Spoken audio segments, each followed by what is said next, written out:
Hello, welcome ഉണ്ട് കേട്ടോ. ഇവർ പറയുന്നത് കാര്യമാക്കേ വേണ്ട. ഇത് സത്യം പറഞ്ഞ ഒട്ടും പ്ലാനിങ് ഇല്ലാത്തൊരു വീഡിയോ പിടുത്തവാ. ഞാൻ കുറച്ച് കഴിച്ചതിന് ശേഷമാണ് ഇവരെ വീഡിയോ പിടിക്കാൻ ഞാൻ വിളിച്ചുകൊണ്ട് വന്നത്.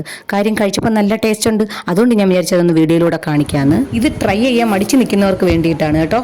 ആദ്യം എൻ്റെ വീട്ടിലുള്ളവരുടെ പ്രതികരണം കേൾക്കാം. ഇതിപ്പോ എന്തോ ഇതിന്റെ കൂടെ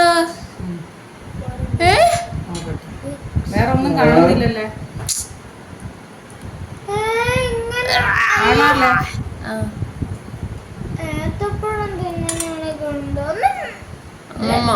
നാശമായി. അമ്മയുടെ വാങ്ങണമില്ല.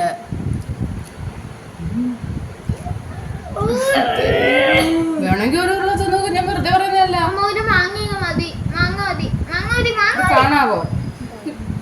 മാങ്ങ അവിടെ വീഡിയോ പിടിച്ചോണ്ടിരിക്കുവാ കുഞ്ഞേ.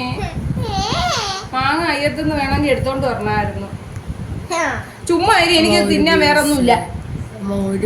എന്തുകൊണ്ടാണ് ഈ വീഡിയോ ഒന്നും ഞാൻ വലുതായിട്ട് എഡിറ്റ് ചെയ്യാനെന്ന് വെച്ചാൽ നിങ്ങൾക്കും ഇതൊക്കെ തന്നെ ആയിരിക്കും തോന്നുന്നതെന്ന് എനിക്കറിയാം. അതുകൊണ്ടാണ്. പക്ഷെ അങ്ങനെയല്ല, സംഭവം സൂപ്പറാണ്. ഒട്ടും വാങ്ങാൻ ട്രെൻഡ് വന്ന സമയത്ത് ഞാനത് ഉപയോഗിച്ച് നോക്കിയില്ലായിരുന്നു, അല്ല കഴിച്ചു നോക്കിയില്ലായിരുന്നു. ഇപ്പം എനിക്കൊരു അവസരം വന്നപ്പോൾ ഞാനതൊന്ന് കഴിച്ചു നോക്കാമെന്ന് കരുതി. ഈ അവസരം എങ്ങനെ ഉണ്ടായെന്ന് വെച്ചാൽ, സാധാരണ ഞാൻ ഉപ്പുമാവ് പഞ്ചസാരയും കൂട്ടിയാണ് കഴിക്കുന്നത്. ഇപ്പം പഞ്ചസാര ഉപേക്ഷിക്കാമെന്ന് കരുതി വേറെ എന്തോ കൂട്ടി കഴിക്കാം എന്ന് ആലോചിച്ചപ്പോഴാണ് ഇത് നോക്കിയത്. അപ്പം നിങ്ങൾ ആലോചിക്കുമായിരിക്കും എന്തുകൊണ്ട് പഴം കൂട്ടി കഴിക്കുന്നില്ല. എനിക്ക് പഴം പുട്ടും ഈ ഉപ്പുമാവും ഒന്നും പഴം കൂട്ടി കഴിക്കാക്കത്തില്ല. മൈഗ്രെയിൻ്റെ പ്രശ്നമുള്ളവർക്ക് അത് പറ്റത്തില്ലെന്നാണ് പറയുന്നത്. സത്യമാണ് കേട്ടോ. ഗ്യാസ് കയറിയിട്ട് പിന്നെ തലവേദന എടുക്കും.